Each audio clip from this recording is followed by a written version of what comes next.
Cuando pasa un minuto de las 2 de la madrugada aquí en Teherán es momento de hacer, como siempre, el repaso por la actualidad en Hispan TV, y comenzamos precisamente en Arabia Saudí, ya que un prominente clérigo chií ha alertado sobre la brutal represión ejercida por el régimen de Al Saud contra los manifestantes. Estas advertencias se han producido en medio de las protestas realizadas en la provincia oriental de Al-Qatif.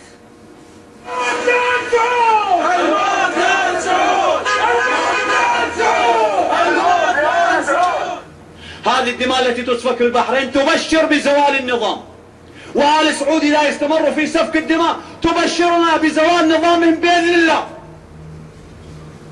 يعني إذا يفكروا سفك الدماء يطول بقاهم، نقول لهم لا، سفكوا دمائنا يقصر من عمر حكمكم، وسنزداد صلابة وإرادة وتضحية ومقاومة ورفضا لحكمكم.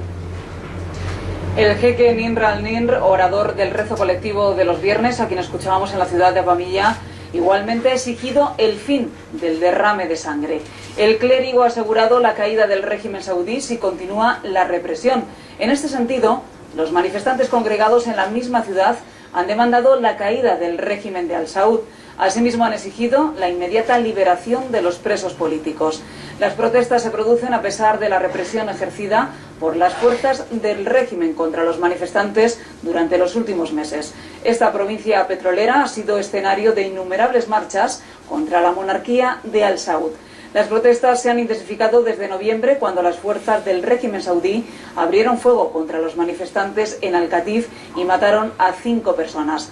El Ministerio Saudí del Interior ha prohibido cualquier tipo de manifestación o protesta en el país. Los observadores de la Liga Árabe desplegados en Siria presentarán este domingo su informe sobre las circunstancias por las que atraviesa el país. El grupo del organismo panárabe, tras obtener el beneplácito de las autoridades sirias para permanecer un mes en el país, ha visitado diferentes zonas de Siria a fin de buscar una salida a la crisis que vive este país desde mediados de marzo de 2011.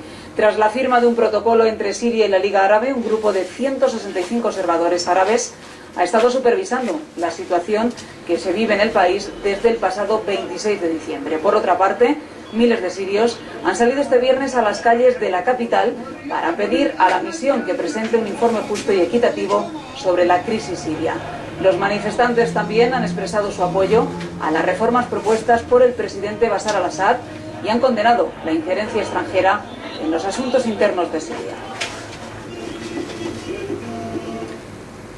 En Bahrein, las fuerzas del régimen de Al-Jalifa, respaldadas por los militares saudíes, han atacado el funeral de un manifestante fallecido por la inhalación de gas lacrimógeno tóxico.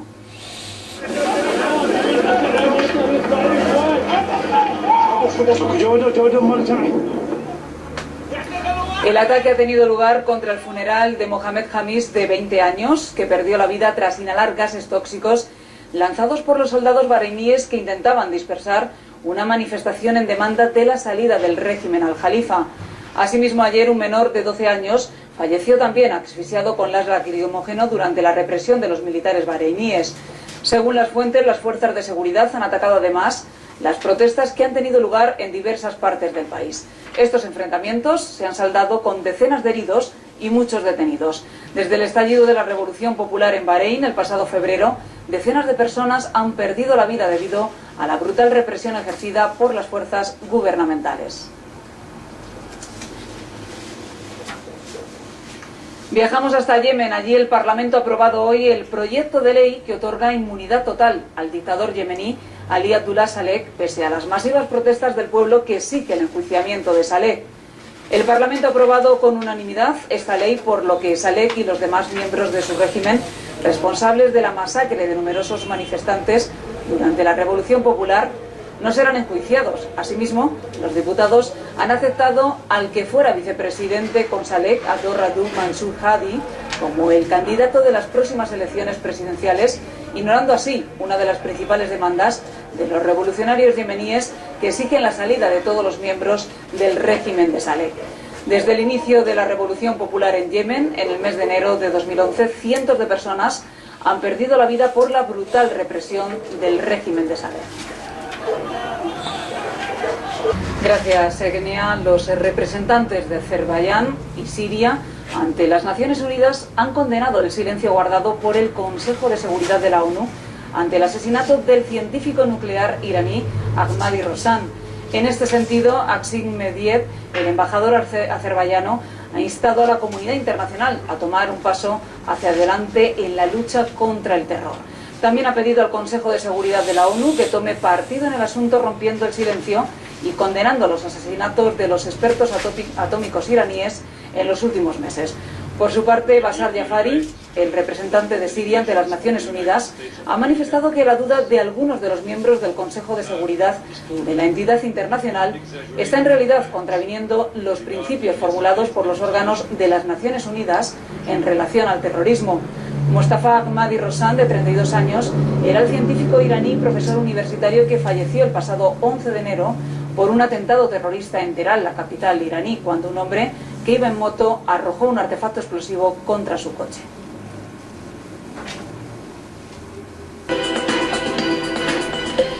Nos quedamos ahora en Bangalore. Cientos de indios en esta ciudad han salido a la calle con el fin de protestar contra la apertura del consulado de Israel en este mismo municipio. Entre los manifestantes figuraban los miembros del Partido Socialdemócrata y del Frente Popular de la India.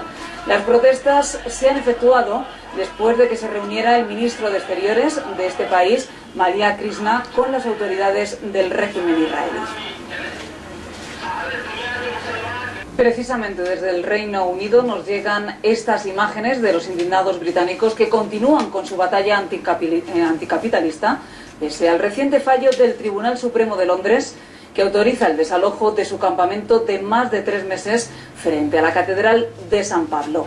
Los indignados de Ocupa Londres se muestran más desafiantes que nunca. Casi unos 20 activistas han ocupado esta madrugada un edificio de 9 plantas en el distrito City de Londres, el pulso financiero de la capital británica. Su objetivo, forzar a la corporación de este distrito londinense, cuerpo que maneja esta zona de la capital británica, a hacer público el detalle de sus cuentas, dinero que, según los indignados de la ciudad, va destinado a financiar a los lobbies políticos de fuera y dentro del país. Y en Hungría, más de 100.000 personas se han manifestado a favor del primer ministro húngaro Viktor Orbán.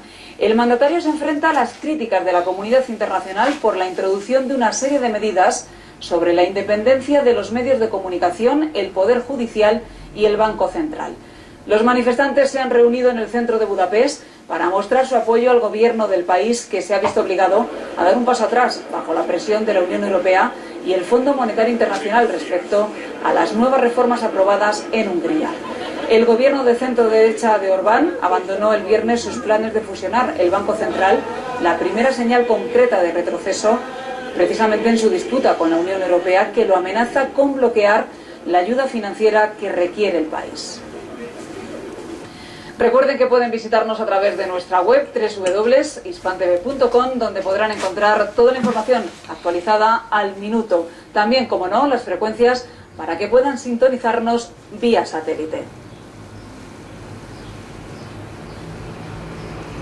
Eso es todo por el momento. Nosotros volvemos en aproximadamente hora y media. Gracias por su atención. Hasta luego.